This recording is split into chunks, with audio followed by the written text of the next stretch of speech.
Welcome back here on Wake Up Nigeria. Now, for our health segment today, this morning, we are joined by Chibuzo Opara, a health economist with over 12 years of experience in the health sector and co-founder of Drugstock, a cloud-based healthcare and logistics platform which improves access to quality pharmaceuticals and also healthcare products for healthcare facilities and pharmacies.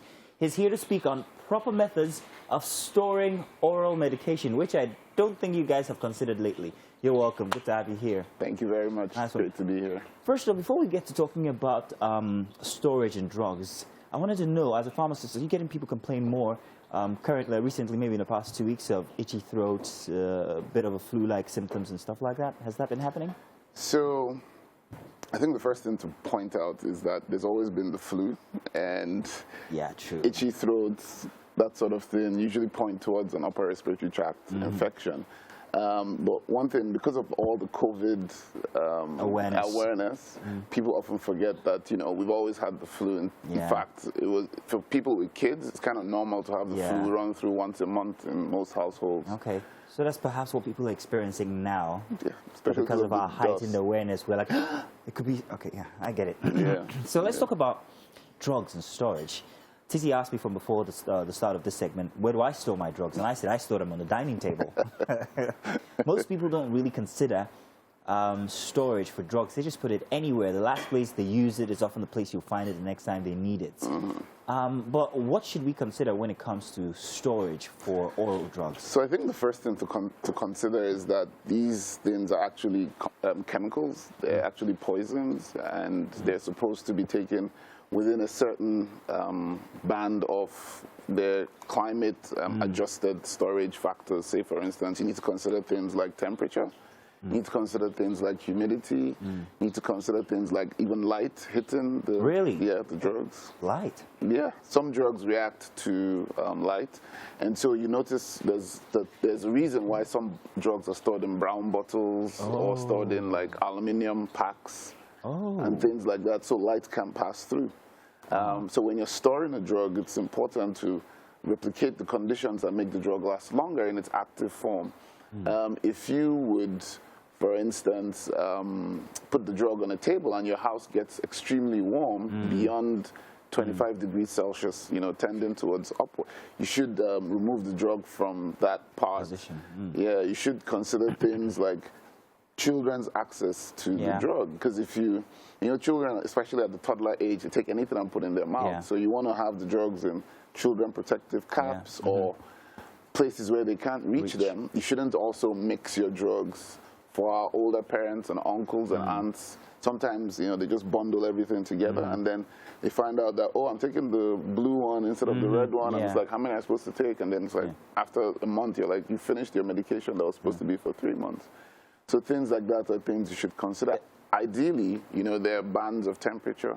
Certain drugs go between 16 and 25 degrees. They're always on the label, always on the label. But we never read these things. I mean, for instance, Titi stores hers in her fridge. Is that a good idea? So, first of all, you should read if it should be stored in the fridge. You should read what it says on the label.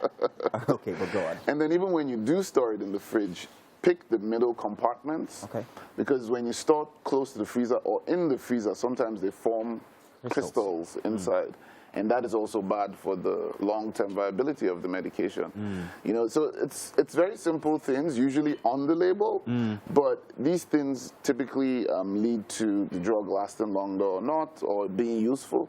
Some drugs, for instance, I'll give you a typical example. Lagos is humidity over 80%.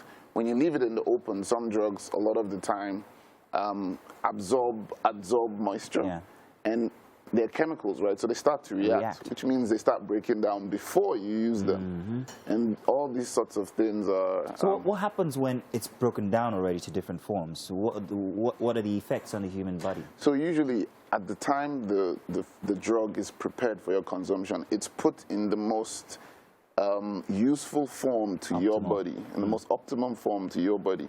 Now, it's supposed to start the breakdown process in your body. Some I've calculated, for instance, that the passage of this drug through your internal gastrointestinal tract is supposed to be 3 hours. If it starts breaking down before, maybe the drug is Would get to its done. end point. Exactly. Very interesting. So now give us exactly how we should, and maybe with some examples, store certain kinds of drugs. So let's start with the most common one, the paracetamols and stuff like that. So those you should typically store in moisture resistant. You should have your medicine cabinets. Okay. There's a Oh, I hate those. They stink. You open them and they smell like hospital. I hate those too. But you need these, like I said, these are poisons. First of all, you need to keep them away from heat and light. Keep them in a cool part of your house. Preferably places where the temperatures don't go above 25 degrees and below 16 degrees. So is this why in most countries outside of Nigeria, the medicine cabinet is actually in the bathroom or close to the bathroom because it's often cooler there? Is that why? Probably, but I wouldn't recommend storing it in a bathroom here because of the humidity and the heat. Yeah, not here in Nigeria. Yeah, you want to keep it somewhere cool, dry, away. Preferably higher than where kids can get There's to. no such place in a Nigerian household. I mean, what are we going to do? Unless you live in Lekki and stuff. I mean, we have our cabinets. What are we going to do if you live in Ketu? You put it in a nice wardrobe in your room somewhere, you know. I have my cabinet in my bedroom on the top shelf. Okay. I put the drugs there. Okay. And whenever there's an issue in the house, I go there, I bring the drugs out, and when I'm done, I pack it and I put it back. Don't leave medication. Don't have one pill hanging somewhere and then it's like, I'm looking for one paracetamol. You're like, I had one under the bed. That's often the case. No, you shouldn't do that. Okay, so what about if I have to carry my medication about? Traveling with medication is extremely important, and you should not put your medication in the back seat at the back of the window where the sun hits the glass and gets directly on the drug. Don't put your drugs in the dash where it gets unnecessarily too hot. But don't put it in the car. Don't put it in the car.